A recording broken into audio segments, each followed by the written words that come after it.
Salut à toutes et à tous, bienvenue à Faro, au sud du Portugal, pour vivre ensemble les championnats du monde de pétanque en triplette. Il s'agit des championnats du monde masculins. Il y a un peu plus d'un mois, nous étions ensemble à Hyères pour vivre la même compétition chez les féminines. Aujourd'hui, nous nous retrouvons, Jean-Michel, avec les hommes. Une compétition très disputée. 40 pays ont fait le déplacement. Ouais Thierry, 40 pays, c'est le record battu de participants. C'est une compétition qui promet énormément parce que bon, évidemment, il y a les favoris habituels, je dirais, la Belgique, les Malgaches qui sont champions du monde en titre, notre équipe de France qui, espérons-le, fera mieux que leurs collègues féminins ailleurs. Mais il y a maintenant de plus en plus de bons pays qui jouent à la pétanque, il y aura vraiment des fauteurs de troubles, comme on les appelle, et ça va être très très disputé, Thierry, vous avez raison. Ces championnats du monde de pétanque ici à Faro, au Portugal, Jean-Michel, sont également l'occasion d'innover en matière de pétanque, puisque pour la première fois, on a organisé un championnat du monde de tir. Et ça, on va en parler également brièvement avant de le présenter. Oui, grâce à Claude Keberlé, qui est le président de la fédération suisse, et Roger Peterman, son homologue belge, un championnat du monde de tir, un petit peu comme cela se fait à la boule lyonnaise, a été créé. Donc c'est la première édition, un joueur par nation a droit d'y participer. Et c'est vrai que ça promet, parce que évidemment le tir c'est l'atelier le plus spectaculaire à la pétanque. Donc ça promet beaucoup. Vous entendez qu'il y a une grosse ambiance ici à Faro pour ces championnats du monde de triplette. Je propose tout de suite de partir dans les demi-finales de ces championnats. Et puis après, on passera faire un tour du côté du championnat du monde de tir. Pour l'instant, place aux demi-finales. Et on se retrouve avec la France qui est opposée à la Tunisie. Nous sommes en début de 7e mène. Jean-Michel, la Tunisie mène 6-5. Marco Foyo est à la pointe. Oui, et la Tunisie, Thierry, qui a même mené 6-0 lors des 3 premières mènes. Et l'équipe de France qui a bien serré le jeu et qui maintenant est revenue à 5-6. On va parler de la composition des équipes rapidement. Jean-Michel, vous avez aperçu l'équipe de France avec Philippe Quintet, Marco Foyo et Philippe Suchot. Le 4e joueur étant Jean-Luc Robert. Il est resté sur le banc, comme on dit. Ouais, Jean-Luc Robert, il a joué le premier jour, il a joué le deuxième jour, notamment lors d'une belle victoire contre la Suède, avec les deux Philippe, Suchot et Quintet. Depuis, il est sorti de l'équipe, c'est Marco Foyo qui a pris le point. Comme l'équipe ne fait pas des miracles, mais parvient néanmoins à se qualifier, le docteur Raymond Vivian, qui est un petit peu le coach de cette équipe, n'a rien changé. En face de l'équipe de France, il y a l'équipe de Tunisie que vous connaissez peut-être déjà si vous avez suivi en partie les Masters cet été. Avec nous, c'est une équipe qui était présente notamment à Blangy, éliminée dès le premier tour et qui par la suite n'avait pas réussi à se qualifier pour le tour final de Chambon-sur-Voueize. Une équipe de Tunisie globalement décevante sur la saison estivale des Masters en tout cas.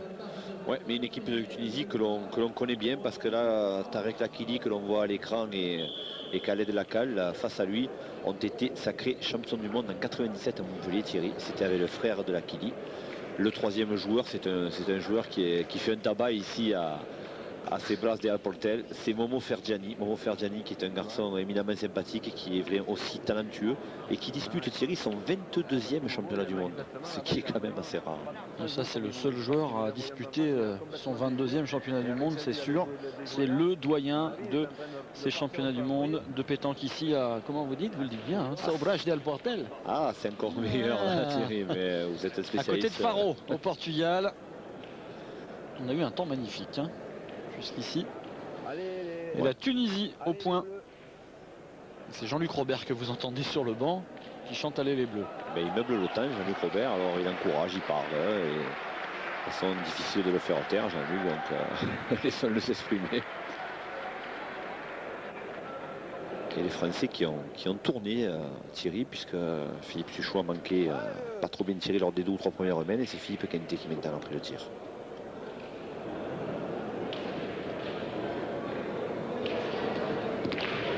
Aïe. Un peu court.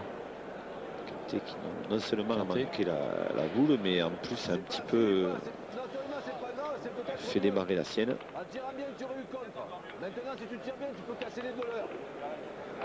C'est peut-être mieux parce que finalement il a enlevé la boule de Marco Foyo, donc ça fait que les 2 boules des Tunisiens se retrouvent en face. Donc s'il vient à réussir son 2e tir, Philippe Quintet, il pourrait parfaitement enlever les 2 boules tunisiennes. Allez, 2e chance pour Philippe Quintet.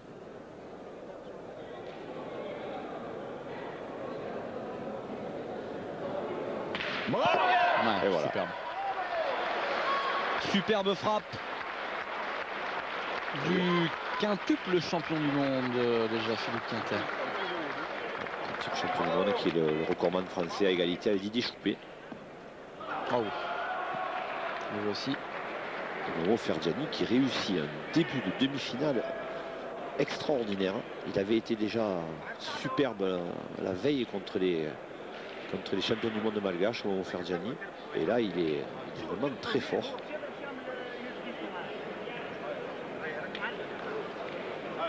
Momo qui joue milieu, qu'on a déjà vu jouer au tir également, qui a une façon assez particulière de tirer.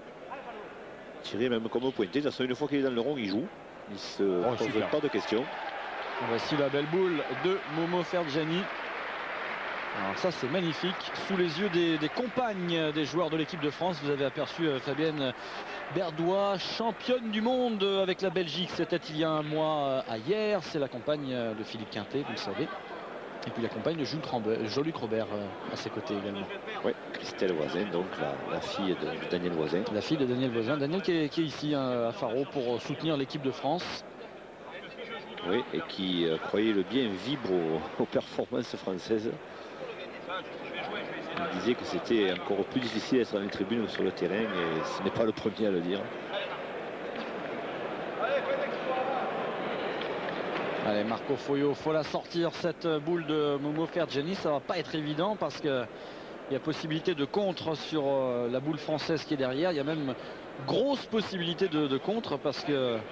Ouais, mais Marco Foyo ne va pas tirer, Thierry, puisqu'il va simplement envoyer devant les boules.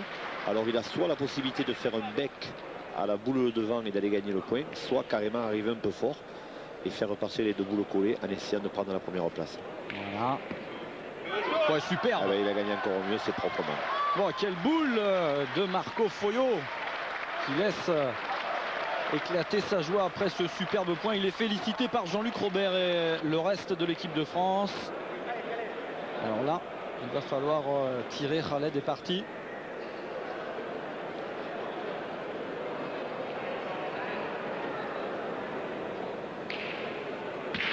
Oh, extraordinaire. Ah, c'est une mène fabuleuse de tirer. Extraordinaire tir de Khaled. Allez, c'est pas facile, regardez. Les autres ne bougent pas. Incroyable. C'est d'un tir de précision et c'est une mène d'un niveau assez extraordinaire, comme vous le disiez. Parce qu'il y a eu deux devants de boules et il y a eu une boule collée enlevée seule. Il y a eu un carreau de Philippe Quintet. Ah, vous aviez parlé du début de partie du début de demi-finale de Momo Fergiani, exceptionnel. Khaled pas mal au tir. Ouais, Khaled Lacal qui est un super joueur. Ah, et Philippe Fouché qui a failli encore faire un devant de boule. Il est passé au ras de la boule de Momo Fergiani. Ah, c'est vraiment du très très haut niveau, c'est bien normal. Nous sommes, on vous le rappelle, en demi-finale des championnats du monde de triplette ici à Faro. Et pour en finir avec Khaled Lacal, Thierry, c'est un joueur qui vit en France puisqu'il vit à Cannes. Et donc il a été champion du monde en 97 et les joueurs français le connaissent parfaitement puisque bien évidemment il dispute les championnats de France puisque le règlement autorise à un étranger à disputer le championnat de France en triplette ou en doublette. Par contre il ne peut pas disputer le championnat de France tête à tête, Lacal. Alors gros dilemme là pour l'équipe de France. Et Suchot qui va être obligé vraisemblablement de pointer lui aussi. C'est pas sa spécialité à Philippe Suchot, mais il sait le faire quand il le faut. Ouais, mais ce jeu d'envoi lui convient bien à Philippe Suchot. Ah oui, avec un petit peu de réussite en prenant appui sur la première boule, Philippe Suchot qui remet strictement la même qui avait été enlevée il y a quelques secondes par Khaled. Voici Jean-Luc Robert. Qui se mange les doigts, il va pas rester grand chose à la fin. Alors, est-ce qu'il est capable de nous refaire la même? Capable, oui, mais franchement, ça serait un exploit unique. Ah, il est court à la main. Court et pas droit à Khaled Lacal.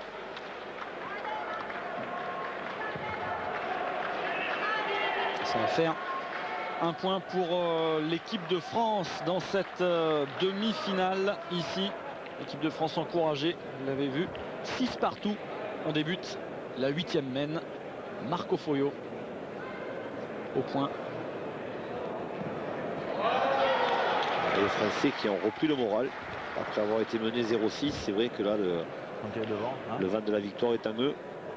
On va voir si les Tunisiens sont capables de résister. Cette main est très très importante.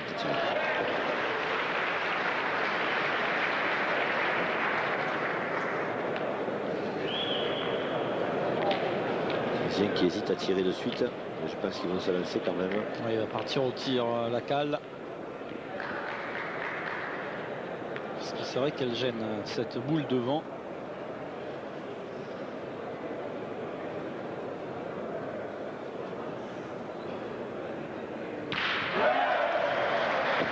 C'est pas mal fait. Hein. Ils ne craquent pas les Tunisiens, ils sont vraiment concentrés. On voit vraiment le visage fermé de la cale qui souffre parfois de manque de concentration dans les parties. Et là vraiment, et depuis hier, il est assez exceptionnel, le joueur tunisien. Marco Foyo.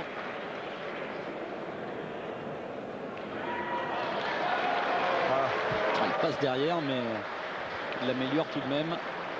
Je vous envoie Massic, après vous démerdez. Hein. Vraiment Philippe. Il est content de lui, comme souvent. J'arrive à leur reprendre une boule comme ça. Alors on va continuer au tir avec la cale.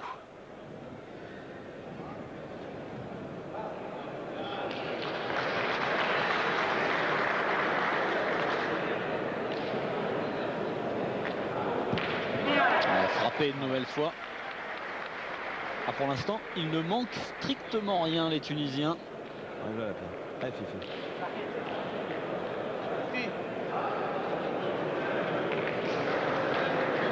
Et pour les Français, c'est bien de faire tirer les Tunisiens parce que si la cale est un super tireur et si Ferjani est capable de suivre, Tarek Lakili n'est pas à proprement parler un tireur et il est fort probable qu'il manque une voire deux boules. Donc c'est vrai que le but c'est vraiment de continuer à faire tirer les Tunisiens. Ah, elle est tombée, on verra. Hein. Vous voyez les Tunisiens qui ne poursuivent pas, qui prennent l'option de pointer maintenant.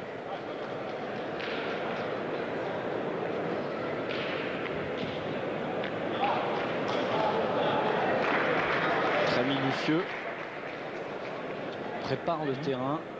On cherche quelles sont les zones qui peuvent être plus dures que les autres. Un terrain qui s'est un petit peu dégradé au fil des parties. C'est un terrain qui a été entièrement construit dans ce pavillon sportif. Donc il s'est un petit peu dégradé. Donc il faut envoyer de plus en plus loin. Tarek Lakili est certainement le seul joueur à jouer encore en demi-donnée. Pour l'instant, ça lui réussit bien puisqu'il a bien joué. Ça va être un peu court. Encore à la main.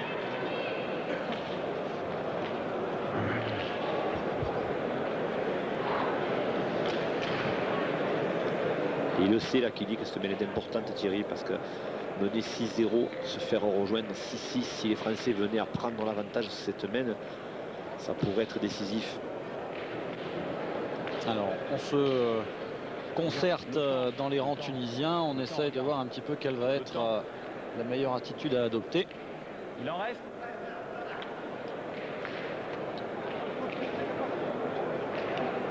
On hésite. Hein. Ouais, ils vont continuer à pointer, je pense.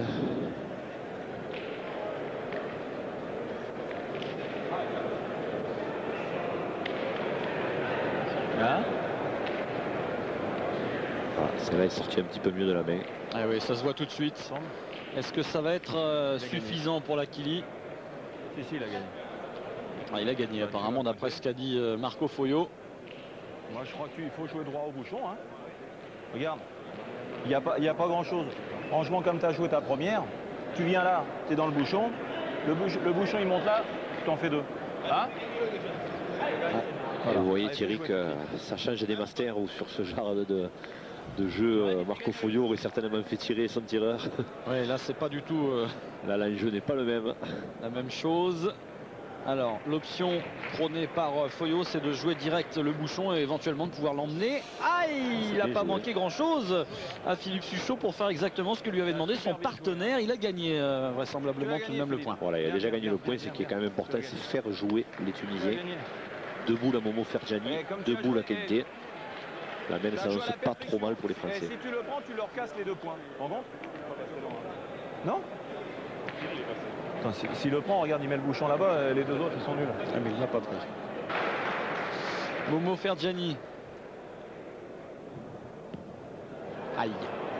C'est peut-être la première boule qui perd dans cette partie. C'est enterré sa boule. C'est le joueur le plus rapide du circuit. Ah oui, alors lui, il ne se pose pas de questions.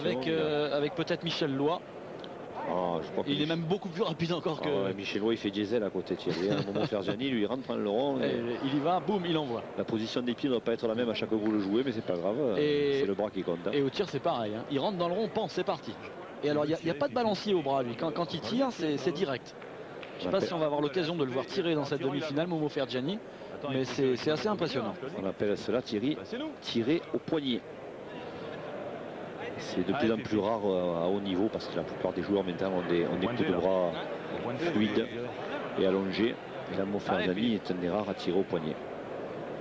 Philippe Quintet, voilà, pour essayer d'ajouter. Philippe Quintet qui n'a pas très bien pointé ces championnats du monde. Il fallait pas qu'il soit court. Et là, il est vraisemblablement. C'est dommage que tu es court. Ouais. Si tu rentrais dans le but, tu pouvais même tirer pour 3, Philippe. Là. Non. Eh ben non. Voilà. Ah, c'est pas suffisant apparemment pour tu sais, Quintet. la mène, elle donne 2 points, Philippe. Hein? La mène, elle donne 2 points. Il faut jouer pour en faire 2. Ça sert à rien de jouer pour en faire 3 ou 4. C'est impossible. Même par rapport à la tienne, hein, bien sûr. Elle te donne 2 points. Qui ont la possibilité de prendre la tête pour la première fois. Ça fait du bonus. C'est vrai que, comme le dit Marco Fouillot, 2 points, ça serait bien payé. Allez, Philippe, elle donne 2 points. Non, mais l'autre, c'est bien. Allez, Philippe. Charge dans la tienne.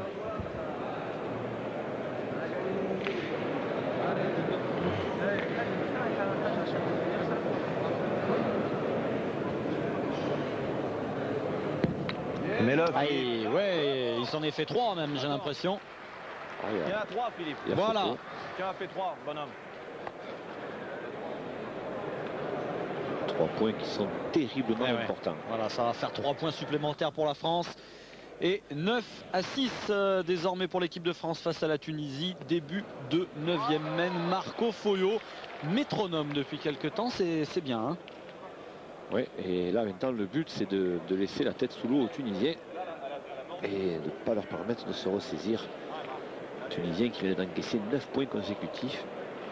Ils doivent commencer à se poser des questions parce qu'ils ont un niveau de jeu vraiment étincelant et malgré ce ils sont menés 6-9. Donc ils savent qu'il pour marquer il faut encore jouer mieux que ça.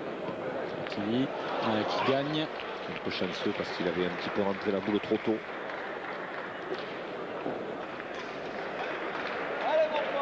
Mais vraiment les Français, sans aucun chauvinisme, Thierry, on pourrait dire qu'ils n'auront pas été chanceux dans ces championnats du monde.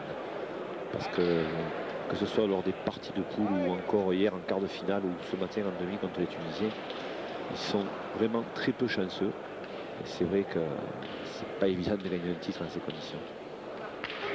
Frappé pour Philippe Quintet, c'est vrai, Jean-Michel, on n'en a pas trop parlé jusqu'ici, mais le parcours de la France il est plutôt chaotique, hein, parce qu'il y a eu quelques parties de perdus dans ces championnats du monde jusqu'ici pour arriver en demi-finale. C'est pas vraiment le profil idéal pour un futur champion du monde. Ouais, les Français qui ont perdu 4 parties depuis le début des championnats du monde. 2 fois contre la Belgique, une fois contre l'Espagne, une fois contre le Portugal. Ça fait beaucoup, ça fait beaucoup. Bon, comme disait Jean-Luc Robert, on a perdu quand on pouvait perdre. Donc c'est vrai que pour l'instant ils ne sont pas éliminés, la preuve ils sont en demi-finale. On va préciser pour les téléspectateurs, ils ont perdu quand ils pouvaient perdre, c'est-à-dire c'était des matchs de poule qui n'avaient plus grande importance pour la qualification, mais quand même, La Belgique pour l'instant par exemple n'a pas encore perdu. Voilà, c'est vrai que pour le moral c'est quand même terriblement important de n'avoir pas perdu. Les Français, oui, ils ont perdu quand ils le pouvaient, comme vous dites, c'est quand il y avait une porte de sortie derrière qu'ils ont toujours su prendre. Là par contre maintenant c'est terminé, il faut gagner. Ou alors elle est disputée la 3e et 4e place, ce qui serait une déception. Serait une énorme déception. Ouais. Et Philippe Quintet qui a manqué la frappe sur la boule précédente. L'équipe de France en difficulté dans cette mène. Oui, parce que le premier point de Marco Foglio n'était pas très bon. Philippe Quentin n'a frappé qu'un coup sur 2. Non, mais ce que je veux dire, ça c'est quand fait quasiment 2 boules offertes à l'adversaire.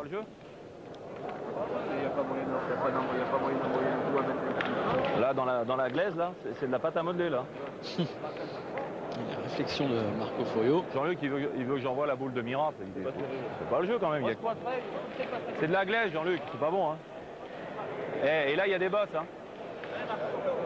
Jean-Luc Robert avec la casquette qu'il porte, Thierry. Jean-Luc Robert, c'est la casquette des Chicago Bulls. Et c'est une casquette fétiche puisqu'il a tout gagné avec cette casquette. Et malgré que ces demi-finales se jouent à l'intérieur, il ne la posera pas. Soyez-en certains. Ah, ils sont superstitieux, hein, les... Ah, particulièrement, oui. Bien joué, Marco Foglio.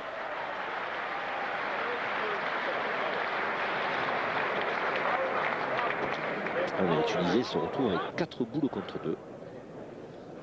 À eux d'en profiter pour essayer de revenir à cette partie. Khaled Lacal va frapper.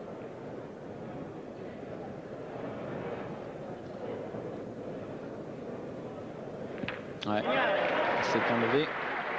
C'est moitié boule, mais c'est frappé. 3 boules à 2, le point à la Tunisie. La Tunisie qui est sur une mène de remonte, qui pourrait parfaitement revenir à égalité ou presque des Bleus. Ouais, par là, hein. Ça va être dommage pour les Français.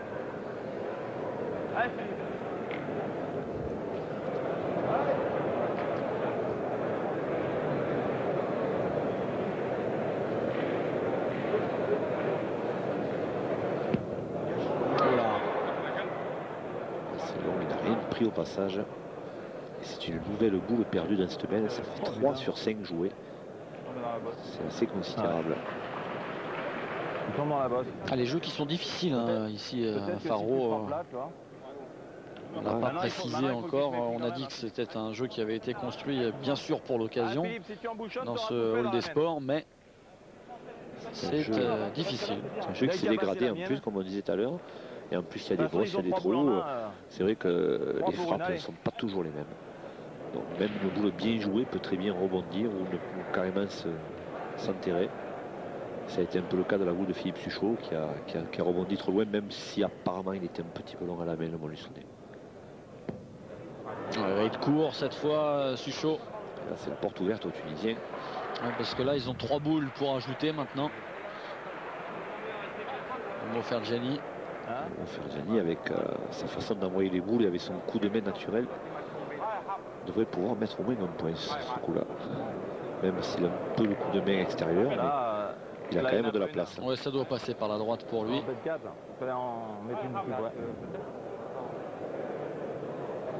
Ouais. Très haut. Alors celle-ci n'est pas bonne. Ouais, parce qu'il est obligé de les envoyer à l'extérieur vu son coup de poing naturel. Et là, il a vraiment envoyé à l'extérieur. Il faut pouvoir redresser la boule quand même. Hein. Ouais, putain, tu le faisais mal, hein. Tu pouvais t'asseoir sur la boule comme t'es passé.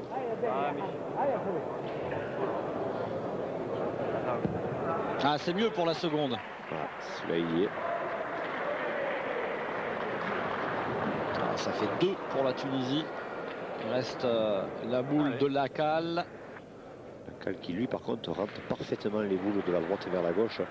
Donc, il devrait pouvoir mettre le 3e point. Vous voyez ce petit coup de... Hop. Oh, elle revient. Magnifique. Superbe. Et 3 points pour la Tunisie qui égalise dans cette demi-finale. Égalité à 9 entre la France et la Tunisie après 9 mènes. Et les Français qui n'ont pas su garder la tête. C'est dommage parce que maintenant les Tunisiens ont repris espoir. On a sauté une mène, Jean-Michel. Tu sais que le terrain, il a changé en une demi-heure. Il est devenu complètement... Il a complètement changé. Attendez les commentaires de Marco Foglio qui parle du terrain, justement. Mais il sèche le terrain, je te le promets. Hein. Parce qu'on joue pas, c'est là, on verra bien. Hein. Non? Allez. Le point de Marco Foglio, même si lui, s'insatisfait, n'est pas assez bon. Visiblement, en plus, la boule est derrière, donc elle ne gêne pas Tarek Lakili. qui n'a aucun problème pour le gagner.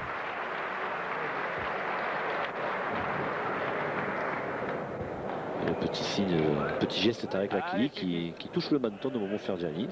On a encore une nouvelle superstition tunisienne, celle-ci. Allez, Philippe. Et les Français qui ne jouent pas très loin. On a raccourci le jeu là. C'est vrai qu'ils se sont fait rejoindre. Bien frappé pour Philippe Quintet.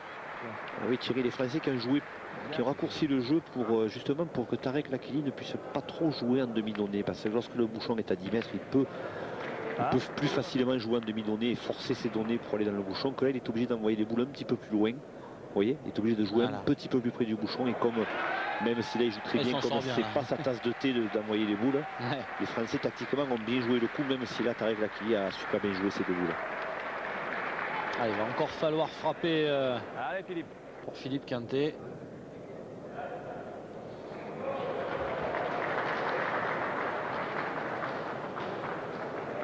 Superbe. Ah, il a emmené le bouchon. Et le bouchon qui démarre. Et voilà.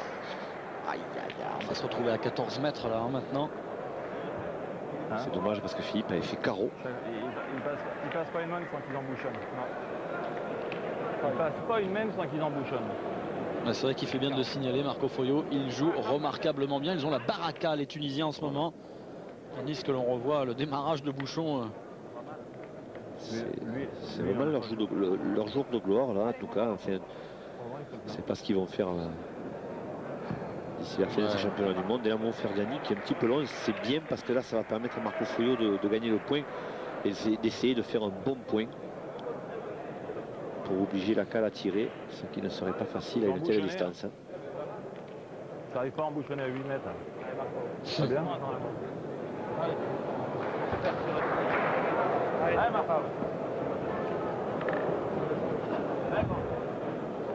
Voilà encore une boule très importante.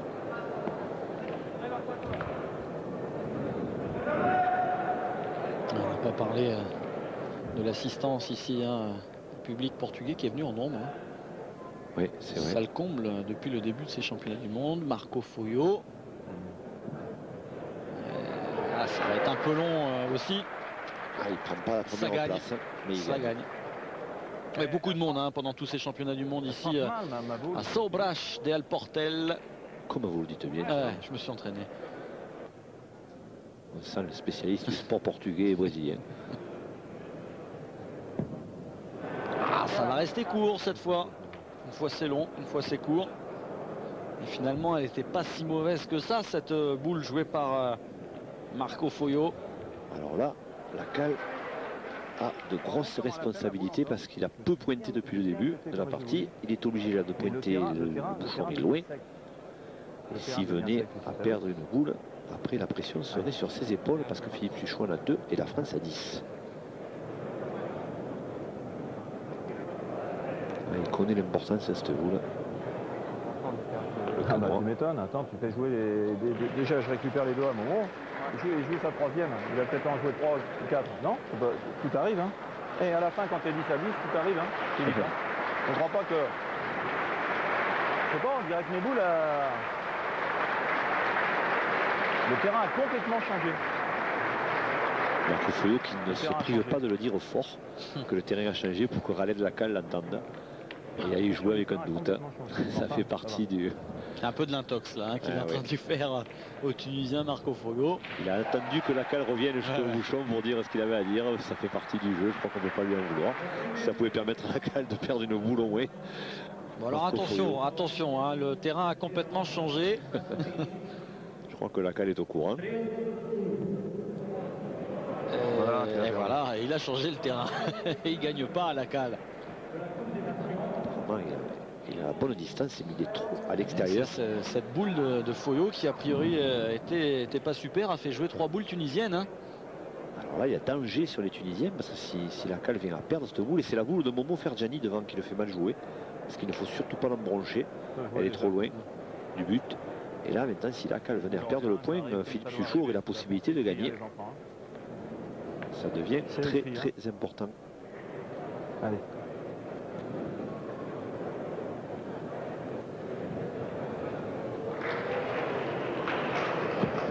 c'est mieux joué. Ah, il a joué. Ah, c'est beaucoup mieux joué pour la Tunisie. Et en plus, il vient se positionner devant la boule de Foyo. Ça fait qu'il prive Philippe Suchot du tir. T'as vu là? T'as le bonheur d'arriver comme ça. Alors, Philippe Suchot, il y a deux écoles. Non. Soit déjà essayer de marquer, ce qui est quand même important à 10 à 10, dans une demi-finale championnat du monde. Soit carrément essayer de jouer un peu le but ou de faire une refainte à la boule de la cale pour essayer de gagner. Je crois que sa priorité c'est de marquer. S'il réussit à gagner le point de sa première boule, ensuite il ira. C'est clair. Ensuite il avisera.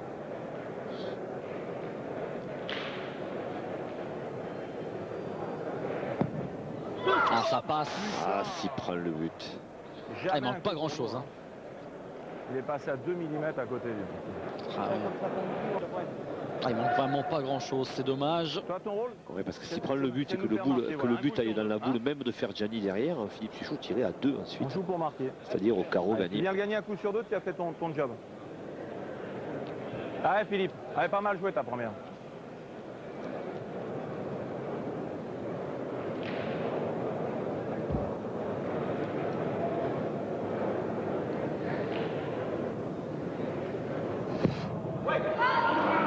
Ça passe encore, j'ai l'impression.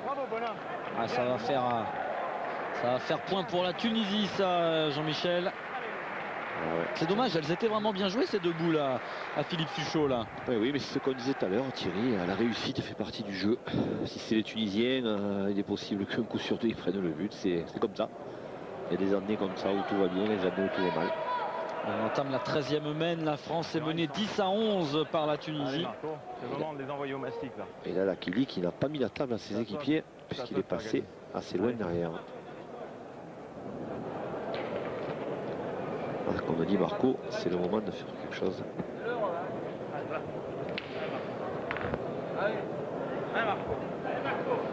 Deux mots sur l'autre demi-finale, on ne la verra pas, Jean-Michel. La Belgique s'est imposée en demi-finale et rejoint donc la finale. On rencontrera le vainqueur de cette partie entre la France et la Tunisie. La Belgique qui a sorti l'Italie. Et la Belgique qui est vraiment lancée comme un obus, sans mauvais jeu de mots, vers le titre mondial, parce que l'équipe d'Italie a tout essayé, a mené un petit moment au début de partie. Mais vraiment cette équipe de Belgique est impressionnante. Avec Olivier Bell, Dédé Lozano, Michel Vacantonat et Jean-François Aymon comme remplaçant de luxe. Les Italiens ont fait une belle prestation. Ils avaient sorti les Espagnols en quart de finale, ce qui est loin d'être évident, Thierry. Et malgré ce, ils n'ont pu faire que 6 points contre les Belges. Et là, pour revenir à notre demi-finale, la demi-finale qui nous intéresse, je ne comprends pas le jeu des Tunisiens. Oui, là, fallait tirer là. Qui devaient tirer. Est-ce qu'ils joueraient un petit peu petit bras, nos amis tunisiens?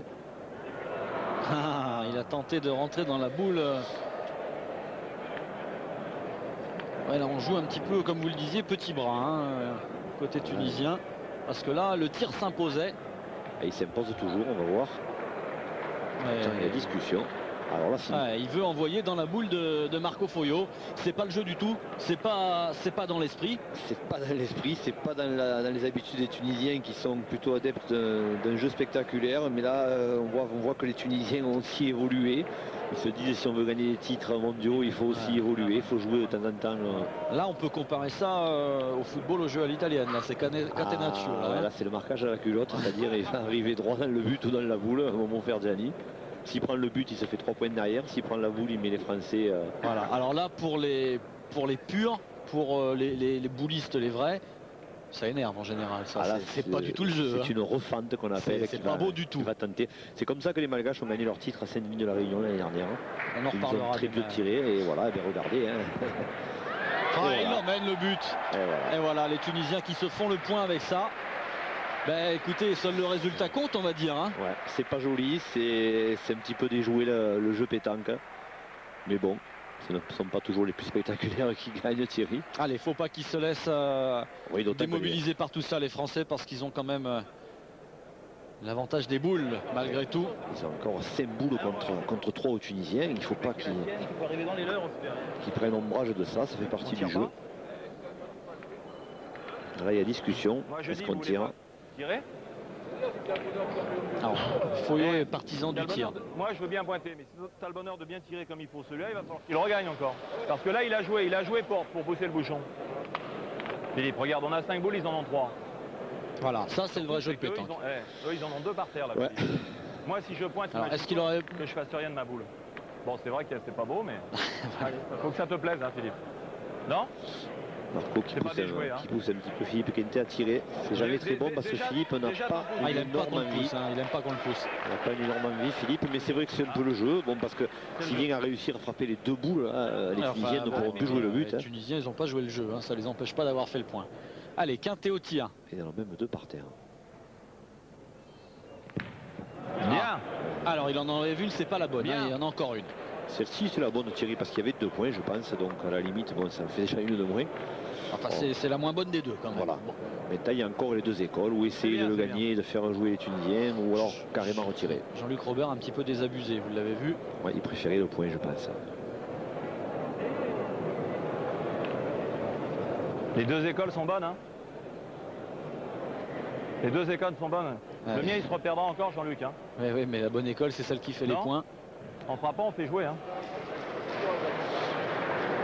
Je crois que c'est le jeu. Il y a photo. Non, quoi?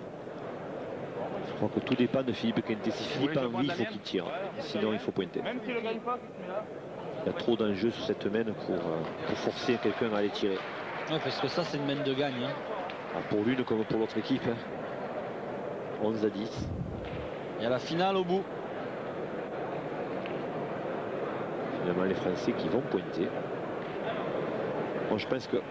Il hésite encore. Hein. Puisqu'ils ont commencé à tirer, il fallait continuer. Il fallait continuer au tir. Là, ou alors il fallait pointer dès le début et jouer un petit peu à la main. Voilà, c'est boule perdue quoi qu'il arrive. Là, si on va au tir, on y va jusqu'au bout. Quoi. Alors, il fallait jouer et pointer dès le début, je disais, et pointer à la Momo Fergiani, arriver sur la boule de Foyot ou carrément dans les boules tunisiennes. Là, il faut un peu ni tu ni vous. Ils ont tiré la première, ils pointent l'autre. On va voir. Ça va être court. Ça arrivera à rien. Voilà, ils reviennent à 3 boules à 3 maintenant. Avec le point toujours à la Tunisie. Le public portugais qui ne comprend pas très bien, qui siffle un petit peu. Il faut tirer, Jean-Luc. On en a 2, il faut tirer là. Voilà, ils veulent retirer maintenant. Mais c'est des bons points, je t'assure que c'est des bons points. C'est des bons points, Philippe. Faut y aller, hein. Faut y aller. On va repartir au tir. Ah ouais, non, mais il y en a 2 par terre déjà. C'est un peu n'importe quoi, Thierry. Très sincèrement. Ils se sont perdus 3 coups tout à l'heure. Autant les Tunisiens ont peut-être déjoué, mais ils ont au moins fait quelque chose. Ils sont allés au bout de leur idée. Autant les Français sur ce coup-là. Robert, il n'est pas d'accord du tout avec. Oui, parce que c'est pas ça le jeu de pétanque. Thierry, un coup on tire, un coup on pointe, non. Ou un tir ou on pointe, tout simplement. Voilà. Philippe Quintet qui est allé à contre-cœur. Ça paraît presque logique. Manque. Alors là, sale posture pour l'équipe de France. C'est assez incroyable que les joueurs de ce niveau-là puissent faire de telles erreurs. Dans la mesure où il avait frappé la première boule, il fallait continuer à tirer ou alors il fallait pointer dès le début. Allez Philippe, ils ont 3 boules. Hein. Et là, Philippe Fichot qui va encore retirer. C'est le jeu. Hein. De toute façon, maintenant, il faut sauver la patrie. Philippe Fichot qui n'a pas tiré depuis plusieurs semaines. Et qui manque. Oh là. Comment vous dites dans ces cas-là en général, Jean-Michel, là ça sent la fin quand même. Hein, ça sent le pâté, je dirais. C'est le jeu de tirer 100 fois, il n'y a même pas à réfléchir, il faut tirer. Je vois d'ici la tête de mon ami Yvon Manin, la tête qui doit sauter sur son fauteuil. Parce que lui qui aime les choses bien faites à la pétanque, sur ce coup-là, il ne doit pas comprendre. Allez, dernière chance. Eh ben oui, mais il a grossi le bouchon. J'allais dire, il a grossi le bouchon dans son malheur. Oui. Alors, on va expliquer. Il reprend le point, c'est bien. Les Français n'ont plus de boules. Voilà, les Tunisiens en 11. Voilà, les Tunisiens en 11. Si Lacal fait boule et but et qu'il sort le bouchon, la Tunisie est en finale. À sa première tentative seulement. Après, il ne pourra plus gagner, mais à sa première tentative, sur le but, il a gagné, le Tunisien. Silence dans la salle. C'est fini. Et la Tunisie est en finale des championnats du monde. La France qui s'incline ici face à cette équipe de Tunisie, surprenante équipe tunisienne qui s'impose 13-10. La Tunisie qui a été chanceuse, qui n'a pas joué dans l'esprit, mais la France qui n'a pas bien joué du tout sur la dernière main, Jean-Michel. Qui a pas bien joué, qui a fait à mon sens une erreur de jeu en faisant une boule en tir, une boule en pointe. C'est pas comme ça qu'on gagne des parties aussi importantes.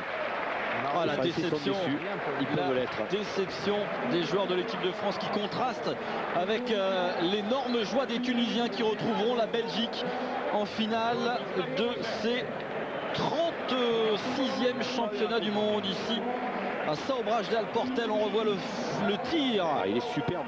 Il fallait frapper comme ça, parce que s'il frappe terre avant, le bouchon risquait de ne pas sortir. Il a frappé plein fer.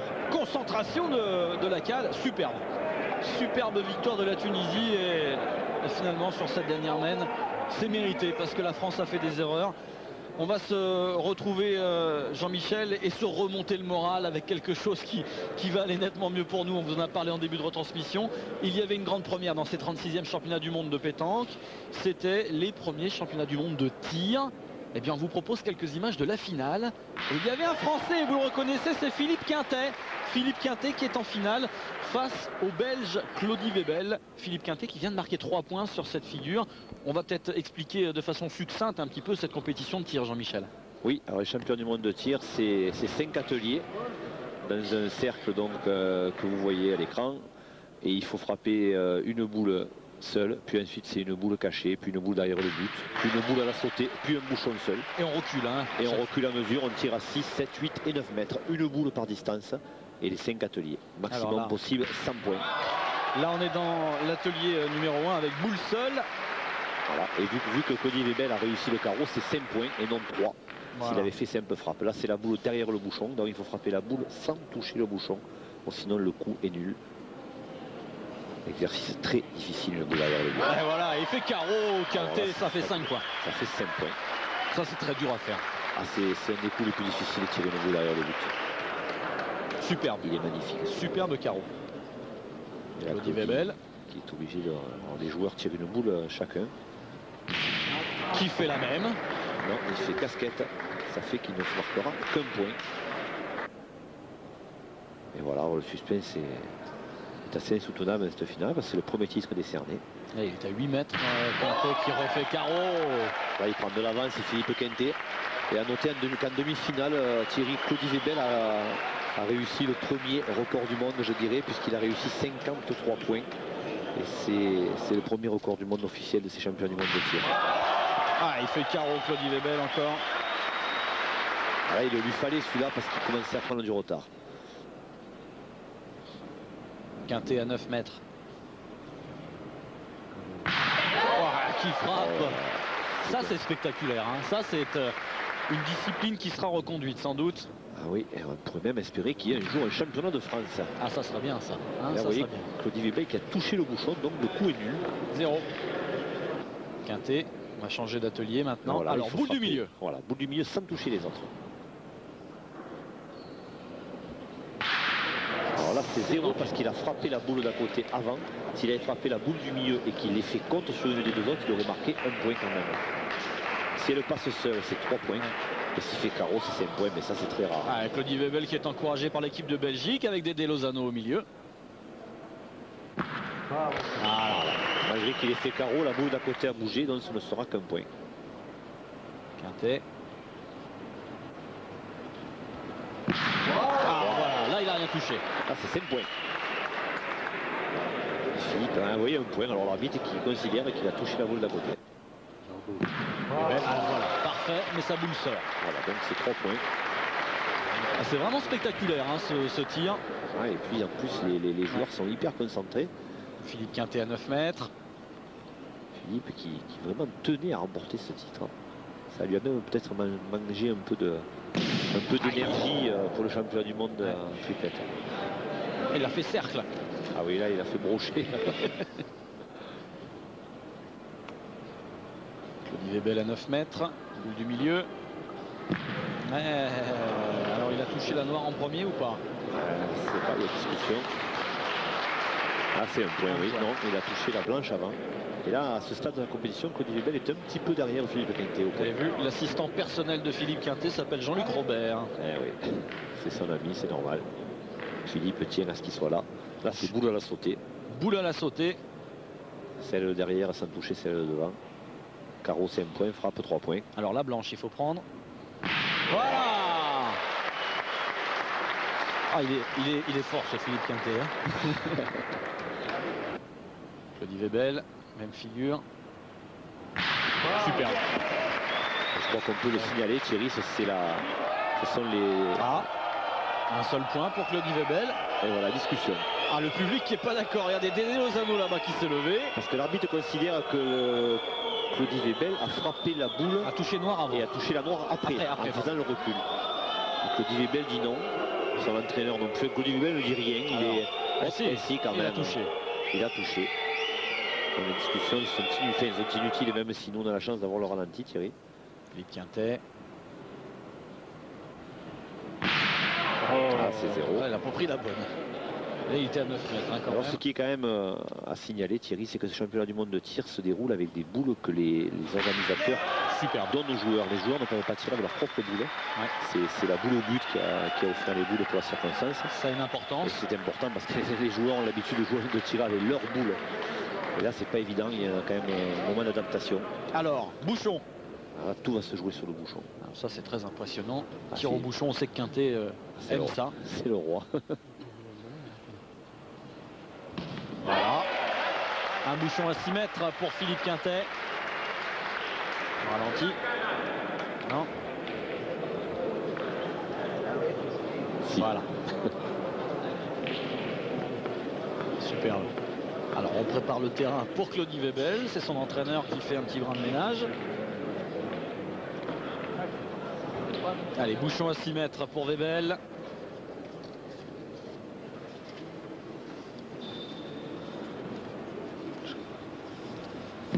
Ah, c'est manqué. Ouais, l'entraîneur de Claudie qui est Gustave Moens, qui est coach de cette équipe de Belgique depuis plusieurs années maintenant. Bouchon à 7 mètres pour Philippe Quintet qui prend de l'avance. Pour l'instant, il a réussi le coup précédent. Ce qui n'est pas le cas de Webel. Ouais, superbe. Là, il assure quasiment le 5 titre, points de Philippe. plus. Ah, le titre est quasiment assuré. Claudie Webel n'a plus le droit de manquer. Oh là, il a, comme on dit, explosé le bouchon. Claudie Webel.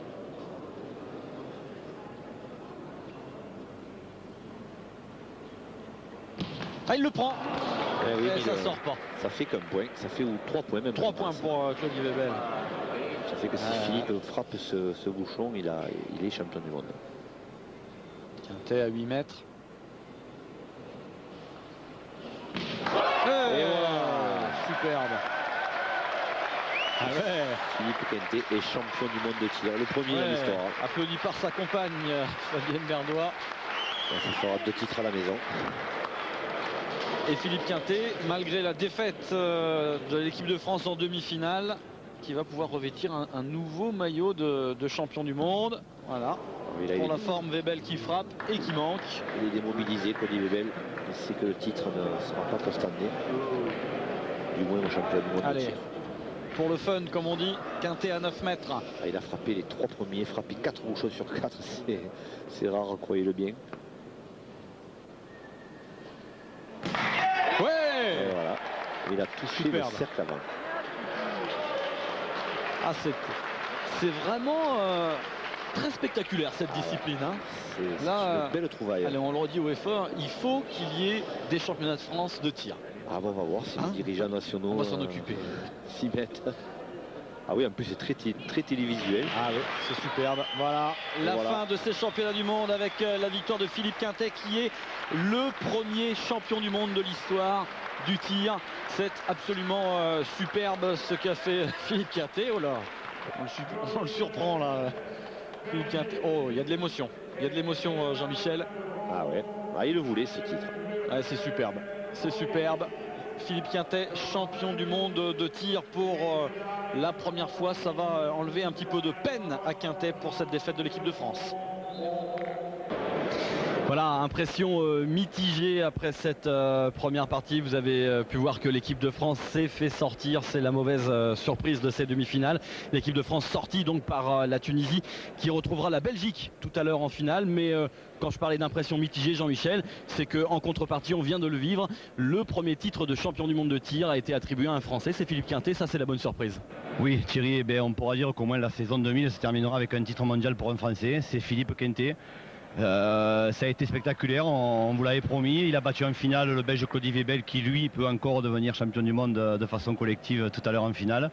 Philippe a mérité, Philippe est le joueur le plus complet au monde, c'est celui qui est capable de faire le plus de tirs de précision et cette épreuve là est un tir de précision, donc cocorico.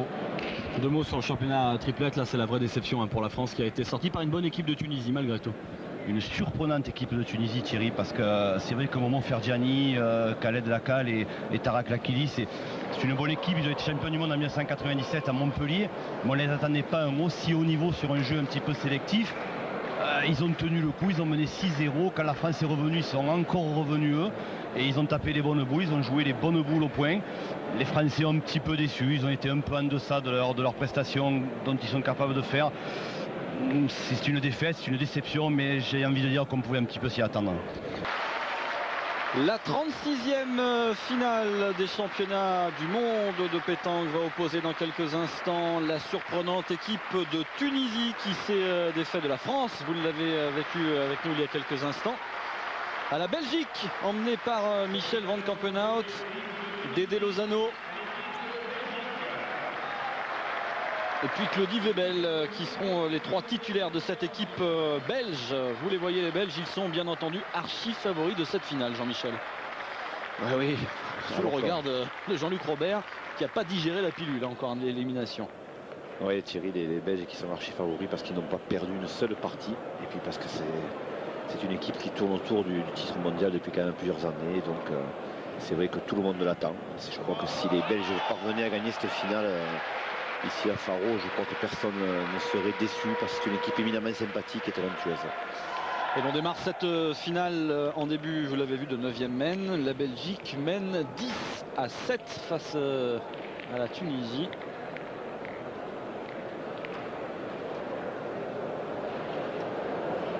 Et d'entrée la pression sur les joueurs tunisiens. Khaled Lacal au tir.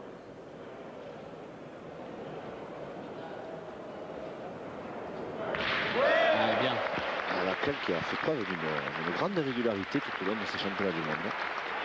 Sur un jeu pas évident. En plus, c'est un joueur qui a de temps en temps tendance à ne pas supporter la pression. À craquer, oui. Pourtant, on l'a vu contre les Malgaches en quart, on l'a vu contre les Français en demi. Là, c'est pareil, il est encore là. Lacal, et donc c'est vraiment une grosse satisfaction. Oui, parce qu'on n'a pas trop parlé finalement du parcours de la Tunisie, les Tunisiens qui ont éliminé les champions du monde en titre malgache. Ah, et de quelle manière, 13-1 face à une équipe malgache où Christian Andriana Tseeno a été l'ombre de lui-même, ce qui est comme quoi ça arrive au meilleur, Thierry. Il n'a pas réussi même ne serait-ce que 50% des prestations qu'on lui connaît. Il a été en dessous de tout, il a reconnu lui-même, c'était un jour sans. Et donc, si Christian Andrea Tseeno ne mène pas bien le bouchon, derrière, c'était difficile pour Maminirina et Andriana Drassana. Et donc, les Malgaches sont inclinés 13-1 contre les Tunisiens, ce qui est quand même une grosse défaite. Mal joué. Oui, mal joué pour Lakili. Gillette. Oui. Ah, je la voyais bien. Je la voyais bien. Qu'il dit Lakili, c'est vrai qu'elle a accéléré sa boule.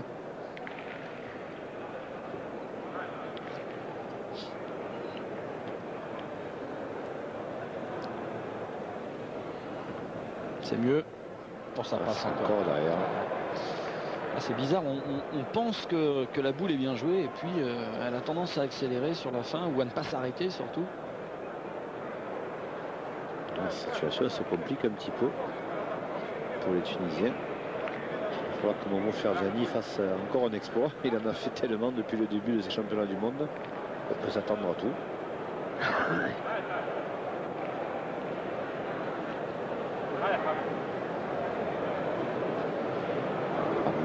Ferdiani, il est vraiment étonnant, Thierry, parce que c'est un joueur qui ne joue quasiment jamais milieu. C'est un tireur de tête à l'origine. Là, il joue milieu parce que la Cale est lui aussi un tireur pur. Mais alors, ce qu'il réalise au milieu depuis le début de la compétition, c'est phénoménal. Là, ça gagne pas, mais il est venu se positionner devant et c'est une boule qui va gêner. Il a une faculté à lever les boules.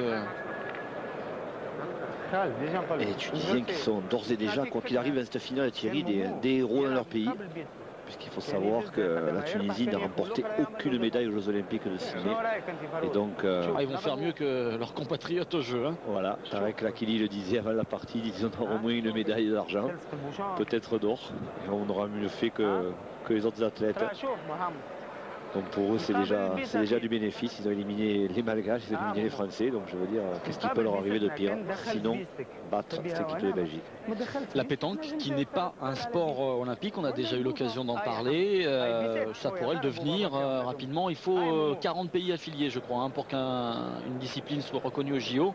Et pour l'instant, on doit en être à 36-37, je crois, au niveau de la pétanque. Ouais, je crois que c'est 39, mais je crois qu'il en faut un petit peu plus de 40 pour être affilié. Et de toute façon, si la pétanque est un jour aux Jeux Olympiques, ça sera par le biais de la confédération bouliste, c'est-à-dire qui réunit le jeu lyonnais et la Rafa italienne, plus la pétanque. Donc ça sera par le biais de cette confédération bouliste que la pétanque le jeu de boules pourra arriver aux Jeux Olympiques. Et monsieur Lagier Bruno, qui est le président de la confédération bouliste, qui était justement à Faro. Et il a confirmé ce que je vous dis là, c'est-à-dire qu'il va vraiment falloir s'unir, ce qui est peut-être pas totalement le cas à l'heure actuelle. Et la pétanque sera donc aux Jeux mondiaux, par contre, au Japon. Les Jeux mondiaux qui réuniront dans les 4 équipes demi-finalistes de ces championnats du monde, soit la Tunisie, la Belgique, la France et l'Italie, plus le Japon et la Thaïlande. Thaïlande qui a fait bonne figure ici à Faro, hein, comme elle l'avait fait également chez les féminines il y a un mois hier. La Thaïlande qui a remporté la Coupe des Nations, oui. Face à une étonnante équipe d'Île Maurice.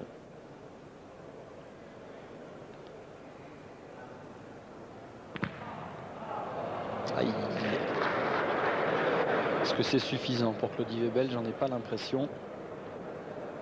La guerre a bougé. Et Dédé Lozano, qui est depuis le début de la partie, est absolument fantastique. Il est exceptionnel. Hein. Il a perdu un minimum de boules.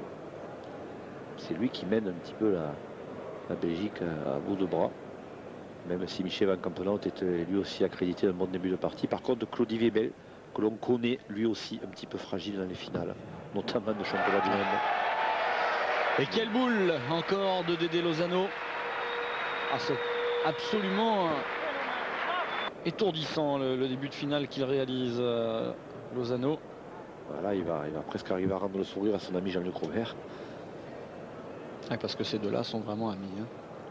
Ah oui, ils ne peuvent quasiment même pas jouer l'un contre l'autre. D'ailleurs, Dédé Lozano avait annoncé que si Jean-Luc Robert était appelé à jouer contre lui, il demanderait à sortir de l'équipe belge. Ce qui prouve vraiment leur amitié. Allez, on retrouve Lozano. Il faut remettre la même.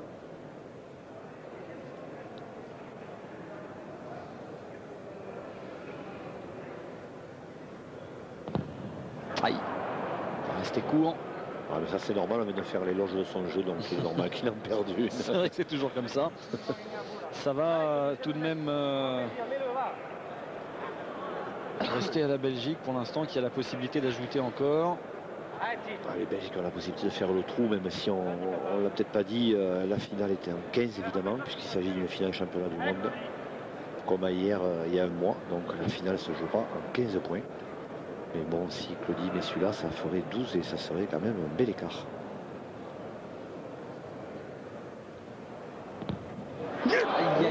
Aïe, ça passe. Ah, s'il prend le bouchon, il donne 3 voire 4 points aux Tunisiens. Et heureusement qu'il ne l'a pas pris, ce bouchon. Et ça fera un point pour la Belgique. Ah, ça, c'est bien pointé. Michel Van Campenhout, qui n'avait pas disputé la finale l'année dernière à Saint-Denis, Thierry, puisqu'il avait laissé sa place à Willy van der Biest. C'était Dédé Lozano qui pointait premier, Claudie Webel qui jouait milieu, et donc Van der Bies qui avait tiré, donc Michel avait laissé sa place. Et il le regrettait un petit peu. Donc là, il est bien là, et ce titre, il le veut avec ses amis.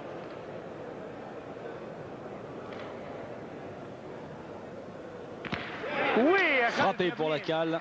Bravo, Alec. Bien, bonhomme. Ouais, il ne faiblit Bravo, pas. fils. Voilà, Cal, il est régulier. Très fort depuis le début de ces championnats du monde.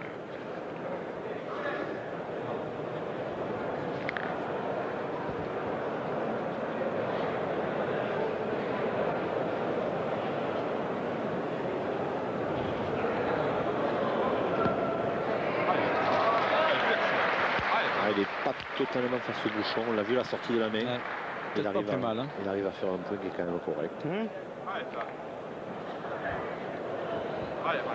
Oui, Baba, oui. Marc, pas de trouble. Akili.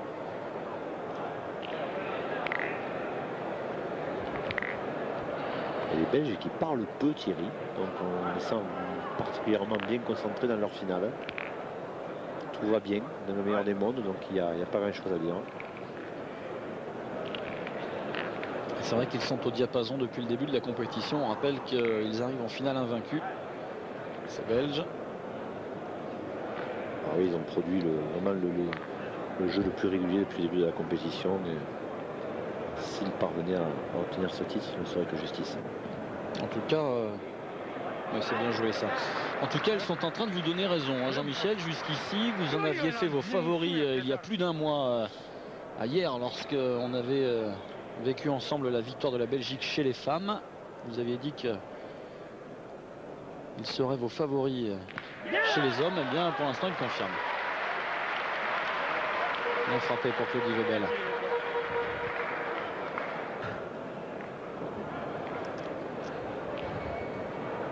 Et la pression qui revient sur l'Akili, contraint de gagner ce point 11-7. Il faut réagir parce que même si on joue en 15, on n'est plus très loin du bout.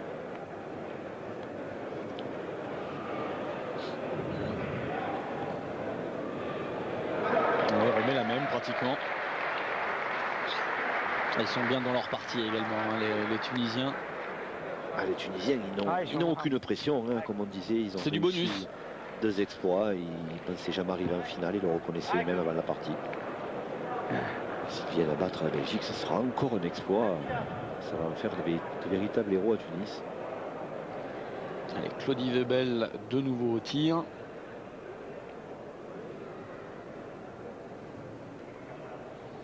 Ah, c'est à côté. Pas droit.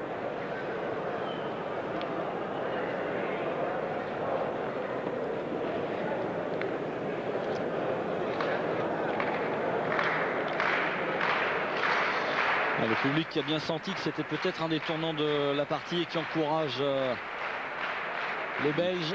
Ouais. Public belge qui est assez nombreux. Ils sont pas mal à avoir fait le déplacement de Faro. Ils étaient déjà nombreux hier. J'ai pas vu votre ami super résistant. Oui, il n'a pas dû avoir les congés pour venir. Ou alors il était épuisé par sa prestation hieroise. Mais on a croisé dans les salons de l'hôtel, on a croisé le père de Claudie Webel, ce qui est plutôt rare. Monsieur Webel père ne vient que très rarement encourager son fils. Et là, il n'a pas résisté. Il est arrivé samedi donc pour assister à la fin de ce championnat du monde.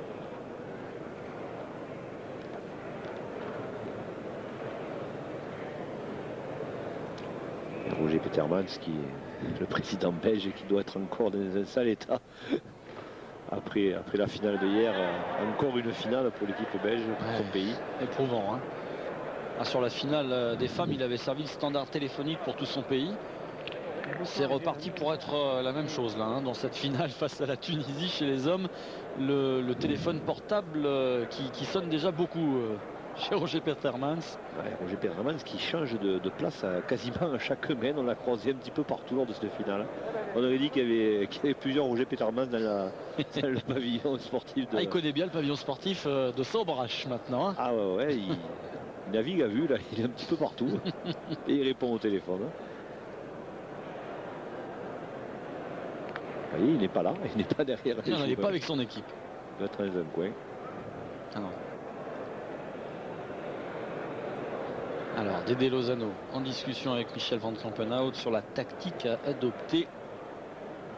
Ouais, parce qu'il y a deux écoles. Il y a ou carrément jouer dans les boules pour les écarter et essayer de gagner le point. Et Jean-Luc Robert qui carrément aussi, après avoir donné des conseils aux Français, Il va aller conseiller les Belges.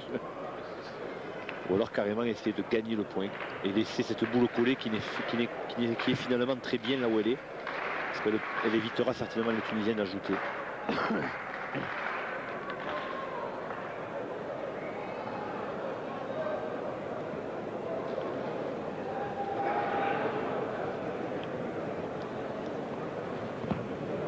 Il va rester un petit peu court, Dédé Lozano. Pour la petite histoire, Thierry, signalons quand même que la France a pris la 3e place de ces championnats du monde. Ouais, en battant l'Italie. Hein. Sans Marco Foglio et avec Jean-Luc Robert et les deux Philippe, Quintet et Suchou qui a battu l'Italie 13-11. Une belle partie spectaculaire qui comptait pour du beurre, hélas. Enfin, tout au moins quasiment pour du beurre. Les Italiens ont très bien joué. La Gueguilla a même frappé un superbe bouchon. Mais force est restée au tricolore qui donc finiront 3e. Et que l'on verra sur le podium tout à l'heure. L'équipe de France qui est quand même très déçue. On l'a souligné, qui a pas très bien joué sur la dernière mène. Et on a senti qu'il y avait vraiment un réel problème dans cette équipe de France. Problème de cohésion. Ouais, je crois que la France aujourd'hui est victime finalement de... Oh là là, les Tunisiens, je vous coupe, pardon Jean-Michel. Superbe ce qu'ils viennent de réaliser. Gianni, il est déchaîné, Momo. Et il est devenu le chouchou du public. C'est son 22e championnat du monde, rappelons-le, et c'est certainement son meilleur. Oui, pour revenir à l'équipe de France. Oui, ce que je disais, c'est que la France aujourd'hui est victime de son trop-plein de roi du carreau, je dirais, parce que en fait il y a tellement de joueurs sélectionnables en France que ceux qui sont sélectionnés, les 4 qui ont la chance d'aller au championnat du monde, ont une pression énorme sur les épaules. En plus, cette année, le comité de sélection a voulu réunir deux des plus fortes personnalités qui existent, Philippe Quintet et Marco Foglio. Ce sont deux leaders, et associer deux leaders, c'est jamais facile. Ça peut être une totale réussite comme ça peut être un échec. Malheureusement, on l'a vu, le courant n'est jamais vraiment passé entre les deux, puisqu'on a vu Philippe Quintet qui allait plutôt prendre conseil à Jean-Luc Robert sur le banc plutôt que d'écouter Marco Foglio qui était sur le terrain. C'est aussi ça, c'est comme ça. Je crois que ce sont des joueurs qui ne devront plus jouer ensemble, et le comité de sélection devra en prendre acte. On ne peut pas lui reprocher, il aura essayé. Ce sont des joueurs au talent fou, mais qui peut-être dans leur comportement et dans leur façon de vivre la pétanque n'ont vraiment plus rien à faire ensemble. C'est assez étrange quand même ce que vous dites, mais ça se comprend fort bien. Si on veut résumer, la France n'est pas allée au bout parce qu'elle a trop de bons joueurs. Oui, finalement, regardez les Belges, sans faire ombrage aux autres joueurs qui existent en Belgique. Dédé Lozano, Michel Van Campenhout et Claude Webel pourraient faire 20 championnats de Belgique sans en perdre un seul, parce que ils sont incontournables. Le fossé est énorme, et donc ils arrivent au championnat du monde, ils savent que quoi qu'il arrive, ils seront encore là l'année prochaine et les années suivantes, ils n'ont aucune pression. Et le résultat est là, ils jouent bien, c'est une vraie équipe, c'est une équipe qui ne se désunit jamais parce qu'elle ne se sépare jamais. Ce sont des amis dans la vie. C'est pas le cas chez nous. Chez nous, on a 20, 25, 30 joueurs sélectionnables. Alors, si le talent est là, tout le monde ne peut pas être ami, on ne peut pas avoir des atomes crochus avec tout le monde dans la vie. Et là, on l'a vu. C'était pas une équipe, l'équipe de France, c'était plusieurs talents. Une association qu'on a essayé d'associer de stars. Ouais. Et qu'on n'a pas réussi. Et bon, ben, c'est comme ça. Il faudra en prendre acte. Il faudra déjà revoir le mode de sélection, mais ça, on en a déjà parlé tout l'été. Voilà, il y a aussi, déjà, j'allais le dire, le problème qu'on a ressassé tout l'été, c'est que les sélections ou les présélections en avril pour le championnat du monde en octobre, ça paraît un peu prématuré quand même. Voilà, il va falloir revoir ça, il va falloir voir un petit peu au-delà du talent des joueurs, il va falloir voir un petit peu la personnalité de chacun. On a le vivier de joueurs pour, mais il va falloir un petit peu s'en servir, et espérons que le comité de sélection prendra acte de tout ça, parce que ça fait quand même 2 ans qu'on passe à travers. Quand on pense que la France a la moitié des licenciés au monde, 450 000 sur 900 000, et que ça fait 2 ans qu'on ne gagne pas, ni chez les hommes, ni chez les femmes. Chez les femmes, ça fait 4 ans. Donc ça commence à devenir un petit peu grave. Donc il va falloir revoir ça. Peut-être changer les gens qui sont au comité de sélection, je ne sais pas. Mettre des gens qui connaissent un petit peu mieux la pétanque. Et on pourra retrouver le titre l'an prochain à Monaco. Espérons-le. En attendant un titre qui se dispute là, parce que les Tunisiens ont fait une superbe mène, ils sont revenus à la partie. On va revenir à la finale là, après la distribution des bouquets. Les Tunisiens qui sont bien revenus dans cette partie, 11 partout. Momo Ferjani. Momo Ferjani qui a joué debout, le magnifique. Ah, il est incroyable, Momo. Et voici la troisième. Incroyable. C'est magnifique. Ah, c'est incroyable. Ouais, la Kili n'en revient pas lui-même. Ah, mais moi non plus, je vous l'avoue. Et Momo Ferjani, ça a été la star de ces championnats du monde. Hein. Ça, c'est... Le public portugais ne s'y est pas trompé. C'est un super joueur, mais si vous saviez comme de temps en temps il peut disjoncter sur une partie, là il est exceptionnel et vraiment je suis content pour lui parce que c'est un joueur qui méritait, je dirais, d'un jour d'arriver à jouer à ce niveau-là. Aïe, ça passe pour Tintin Van Campenhout. Qui a essayé de faire une refente et qui est passé à travers. Bravo, mal.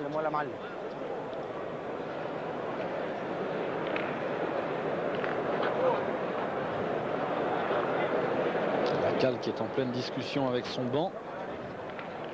Les bancs qui sont moins présents que chez les féminines, Thierry, hein, je ne sais pas si vous avez remarqué. Absolument. À part à l'équipe de France où c'est Jean-Luc Robert qui menait un peu la partie, les Belges et les Tunisiennes restent entre eux. Ne prennent pas trop conseil auprès des bancs. C'est vrai que ce sont des joueurs plus que confirmés qui ouais, mais psychologiquement sont forts également. Normalement, il n'y a pas besoin trop de faire appel au banc. Et puis ils forment une vraie équipe. Donc les situations qu'ils retrouvent là, ils les ont retrouvées tout au long de l'été ou tout au long des années précédentes. Donc je dirais qu'ils ont besoin de personne pour s'en sortir. Allez, Dédé Lozano.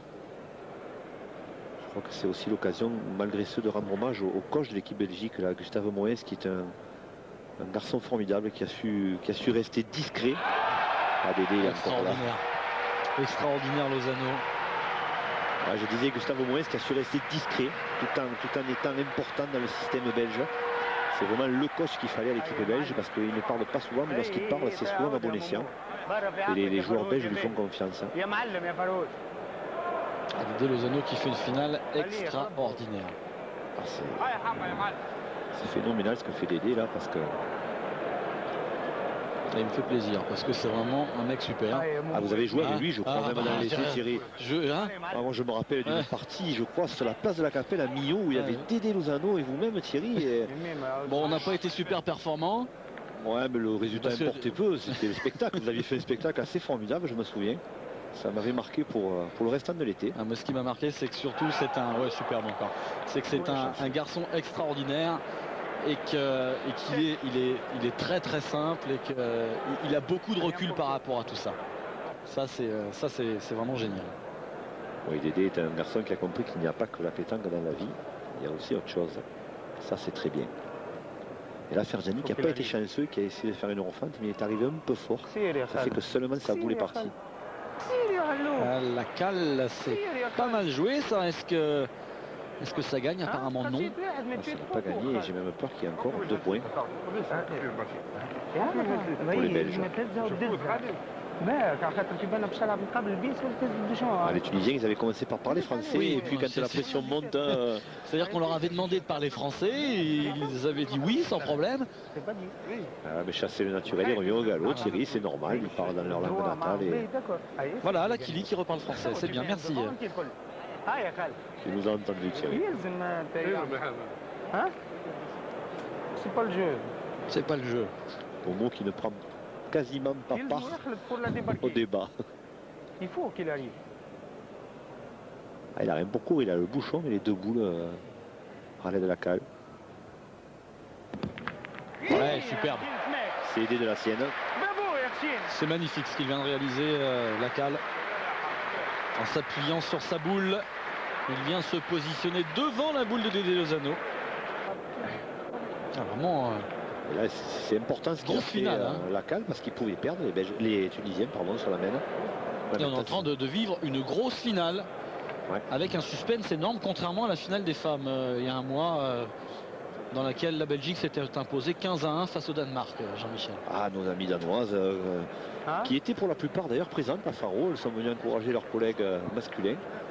Et c'est vrai qu'elles étaient encore toutes joyeuses de ce titre de vice-championne du monde. Elles n'oublieront jamais. Ça s'oublie pas en général, ce genre de choses. Et le public du pavillon des sports de Staubrach Gaël Portel qui encourage les deux équipes. Ah, ils ont décidé de tirer. Ce qui est, à mon sens, le jeu, parce que les Tunisiens n'ont plus de boule. Et s'il vient à tomber sur le bouchon, Claude Vébel, il fait le même le 2 points, ce qui serait déjà pas mal. Et puis même s'il vient à contrer sur la boule de Lozano, il aura encore un point par terre. Allez, silence. Bon, super. Voilà. Bah, c'est ce qui s'est passé. Il a sorti la boule de la cale, il a contré sur celle de Dédé Lozano, mais il a eu la chance de ne pas toucher la sienne. Et ça va faire un point pour la Belgique.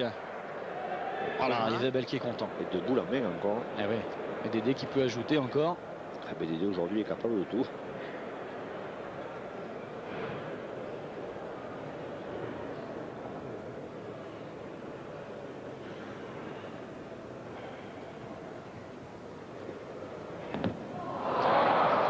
Voilà, il s'est planté. Elle a fait bonne cœur, là. هذا Pour être une de nos amies du golf. شدنا البوشون. هذا شدنا البوشون.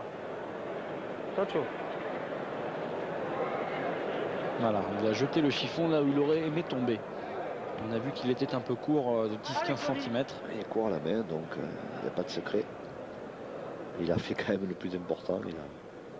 Il a joué la bonne boule. Voilà, celle-là, elle va y aller. Celui qui a réussi, ça doit faire 2 points. Et ça va faire 13 pour la Belgique. 13 à 11. Voilà, c'est confirmé par le panneau d'affichage. Et on vous le rappelle, une finale des championnats du monde se dispute en 15 points. Eh oui.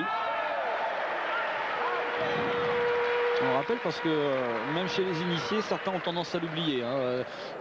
Il y avait un arbitre. Je ne me rappelais plus, c'était en 15. C'est-à-dire, c'est championnat du monde. Rien contre les alliés contre les Finlandais, mais bon, c'est vrai que la pétanque, c'est peut-être pas leur trop. Donc bon, ils ont fait quelques erreurs, ils ont été un petit peu déconcertants parfois, mais bon, écoutez, c'est comme ça. Aïe, de la cale qui manque au plus mauvais moment de cette finale. Il n'a pas manqué beaucoup aujourd'hui. Il va falloir commencer à réfléchir côté tunisien. Pas grave, je vais le gagner. Voilà. Je viens au bouchonner. Voilà. Ah, il est confiant là, Kili. Attends. Voilà le staff de l'équipe tunisienne. Voilà, il va aller embouchonner Lakili. Très sûr de lui. Ben, je crois qu'il a surtout besoin de remonter le moral de la cale. Donc c'est bien. Comportement utile dans ces cas-là. Il reste optimiste. Parce que la cale aura encore, quoi qu'il en soit, au moins une boule à jouer. Et elle peut être décisive.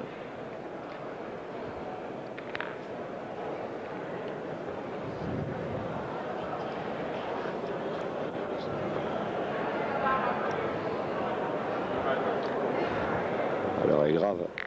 Ouais. Surtout pour Momo Fergiani. Hein. Pour Webel, ça va encore. Ah, il touche du bout des doigts ce titre, les Belges.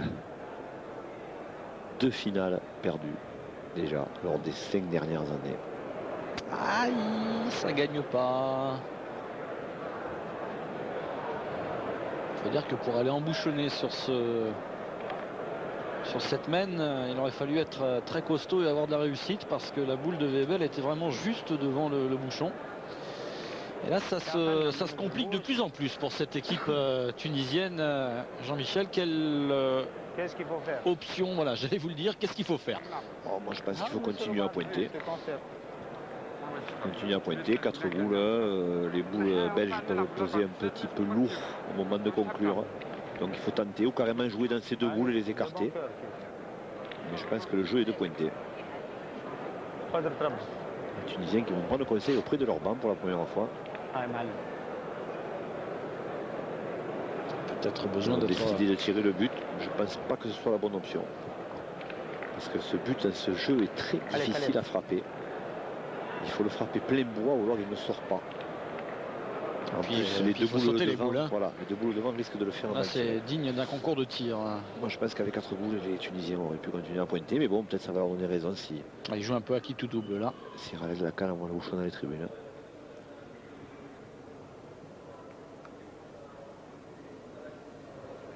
Ah, il Ouais, pas droit. c'est marqué. On l'a vu. Sortie de main. Ouais, dès la sortie de main, il s'en est aperçu. Hein. Il a fallu un gros coup de Mistral et ça semblait impossible ici en Algarve. C'est vrai que le Mistral de l'Algarve n'est pas très puissant. Surtout à l'intérieur. Surtout en intérieur. Jolie région, hein, l'Algarve.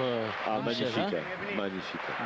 On Et a, d'ailleurs, on a surtout vu le gymnase, mais bon. non, mais même, c'était beau. elle est très touristique. Hein, c'est une belle région.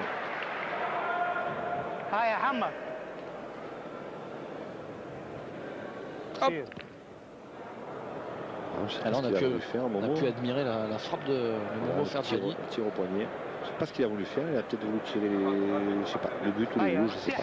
Bon, là, c'est de plus en plus compliqué pour cette équipe tunisienne. Là, il faudrait un miracle. Voilà, il frappe. Et il sort tout. Oh. Ah oui, bah alors là. Il y a 5 boules à 1 pour les Belges. 5 boules à 1 et un titre de champion du monde qui se profile de plus en plus. Il sent le maillot qui lui colle à la peau. Claudie Webel. Les Belges n'ont jamais été aussi près d'un titre champion du monde. L'année dernière, ils avaient perdu 15 à 11 justement. Alors, Lakili qui va la pointer. À la réunion contre les Malgaches. Qui passe. Ah ouais, il passe. Ah, là, ils vont même pas jouer. Ils vont carrément serrer la main. Et la Belgique, terminé. Championne du monde. Oh là là, superbe. Et la Belgique qui s'impose 15 à 11 face à la Tunisie en finale de ces 36e championnats du monde de pétanque ici à São Brás de Alportel à côté de Faro. Bah tiens, on cherche Roger Petermans.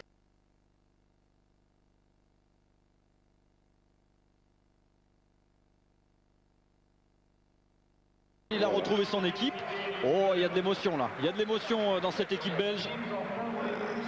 C'est beau. En plus d'aider Lozano après la finale qu'il a fait, il peut vraiment le savourer ce titre. Il a été exceptionnel.